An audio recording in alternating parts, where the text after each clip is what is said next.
The hydraulic leak has left insufficient fluid to drive the actuator. Without it, the undercarriage leg can't fall into its correct position for landing. Instead, it jams sideways against its door. When you lose a hydraulic system that controls the gear, you have to use an alternate system. And that alternate system really relies primarily on gravity. So it just lets the wheels fall down and lock into place using gravity and air pressure. When the captain triggers the alternate system, nothing happens.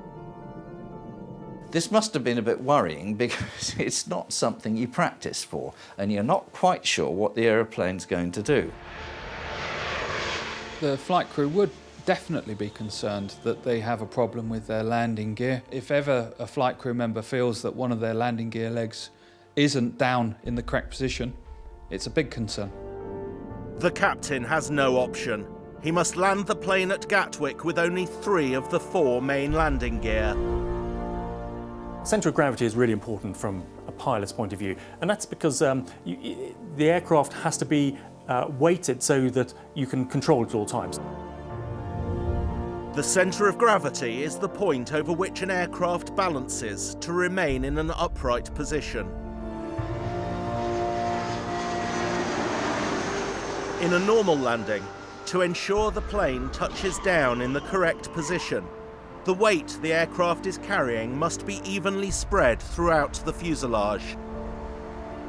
Large aircraft are so heavy, they need large undercarriage. Now these are very big bits of equipment, the undercarriage. They're very tall, the wheels are massive, and there are lots of them. The worry is that you've got an unequal distribution of weight, so one gear on one side is taking a lot more weight than the gears on the other side. With only 80% of Flight VS43's landing gear now operational, the captain comes up with a plan. He instructs all passengers to move to the left-hand side of the plane, shifting its centre of gravity to prevent it from tipping over as it lands. That's why seating arrangements are so important, why you have to take your seat because of the weight of the aircraft and balancing the aircraft. With everyone now in place, the flight crew readies passengers for the worst. When the aircraft stops, you may or may not hear, depending on whether the captain expects to evacuate. Should he want an evacuation, you will hear, "This is an emergency evacuation. Evacuate, evacuate, evacuate." You do think about these scenarios. Sometimes you think about, oh, you'd be a hero at the end of it, or then you think about, well, what if something happened to myself? Everyone's allowed to feel nervous, everyone's allowed to be scared. But I think being put in that situation though, because of your training, your main point of call is getting these passengers off safely.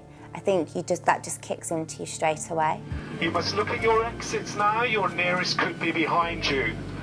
Stay calm, read your safety card, and practice the brace position now. Hands over your head, don't cross them, just hands over the head.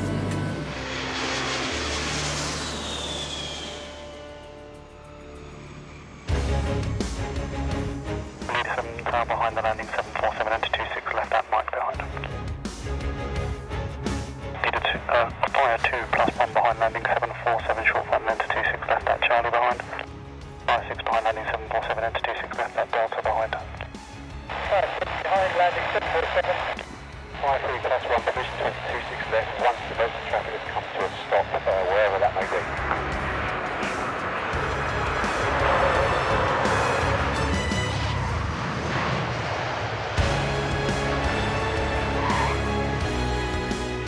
"300 tons of aircraft slam down on the runway at 160 miles an hour.